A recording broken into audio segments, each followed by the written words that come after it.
La résilience, c'est tout simplement mettre tout en œuvre de façon à éviter que les grosses tempêtes envahissent donc, la commune, les habitations et les habitants. C'est-à-dire qu'aujourd'hui, on a tout intérêt à protéger la ville contre les tempêtes centennales.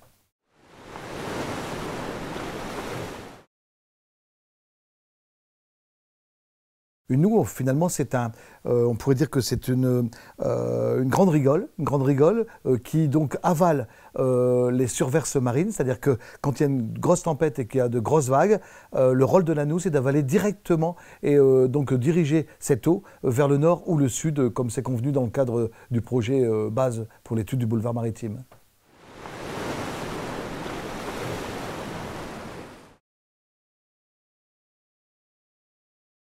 Absolument pas. L'ANOU est simplement envisagée au sud du boulevard, à partir du casino jusqu'au sud, simplement. La partie nord est entièrement recouverte et permettra donc de déambuler tranquillement et d'avoir des aspects sportifs ou ludiques pour les citoyens et les citoyennes.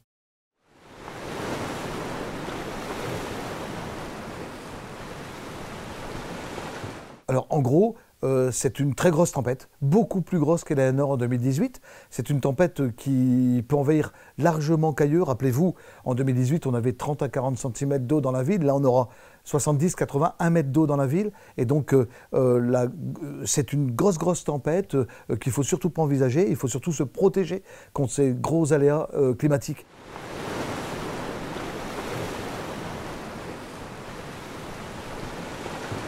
Pas du tout.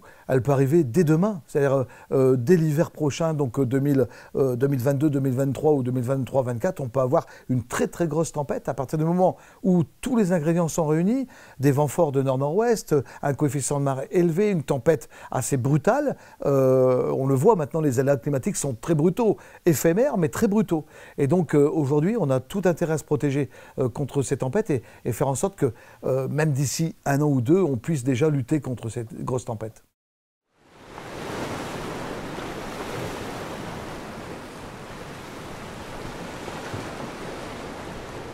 Le PAPI, c'est tout simplement tous les moyens mis en œuvre sur une période donnée pour protéger le littoral picard, allant de la vallée de la Brelle à la vallée de l'Authie. Alors c'est protéger les habitations, les habitants, protéger les bâchamps, protéger les terrains en quelque sorte, et de faire en sorte de pouvoir avoir les subventions d'État, de la région et du département, et de pouvoir réaliser tous les aménagements possibles pour protéger donc le littoral picard.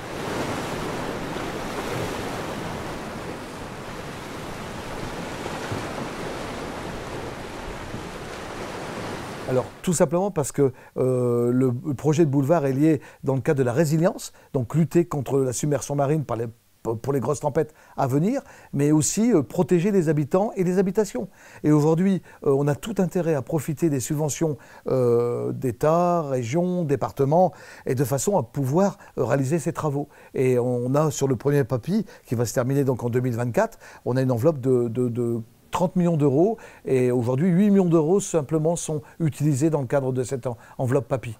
Et une deuxième enveloppe PAPI va donc naître, on pourrait dire, après cette première période, et permettra donc la réalisation d'autres travaux importants pour la protection du littoral. Alors les gros travaux aujourd'hui concernent Holt, concernent bien sûr la ville de Cayeux-sur-Mer avec son boulevard résilient, mais également la digue de la Gaîté avec on pourrait dire l'expérimentation des bassins des bassins dépolarisés, on pourrait dire, de la Caroline, mais également les travaux au sud de la baie d'Authie, notamment concernant Fort-Mahon.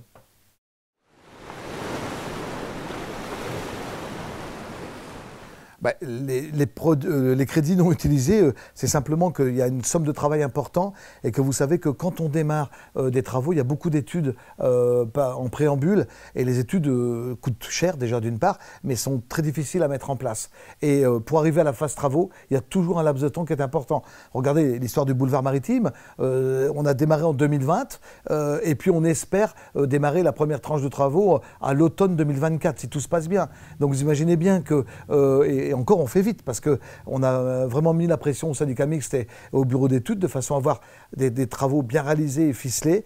Et on a bien sûr fait appel à la population locale de façon à savoir quel est le bon projet, le meilleur projet qui permettra donc aux Cayolaises, aux Cayolais d'avoir une utilité maximale de façon à avoir un projet participatif et qui fait en sorte qu'on puisse, dans les 70 ans à venir, profiter les uns et les autres d'un beau boulevard maritime.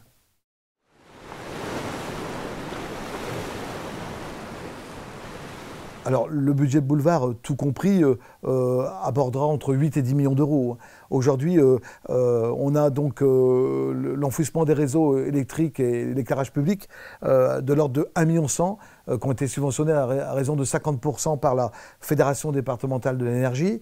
On a aussi l'assainissement en plusieurs tranches, sur un coût total de 2,2 millions. En amont, on pourrait dire, ça pourrait être financé aux alentours de 70 à 80% par la région, par le département, mais également par l'agence de l'eau, surtout l'agence de l'eau. Et ensuite, on aura l'urbanisation et la résilience du boulevard maritime qui pourrait, en fonction du choix des habitants de Cailleux-sur-Mer et des résidences secondaires, aller entre 6 et 7 millions d'euros. On verra un petit peu l'estimations. Pour l'instant, nous sommes qu'aux prémices avec tout ce que vous savez, la voie de circulation, la noue, doit-elle être présente ou pas, la piste cyclable, la voie pédestre, le petit muret à 1,20 m. Il y a beaucoup de choses qui sont en place et qui ont été proposées donc à la population locale. Et donc aujourd'hui, grâce à tous ces ingrédients, on va devoir trouver le meilleur compromis de façon à avoir un budget exemplaire et un budget prévisible pour les années à venir.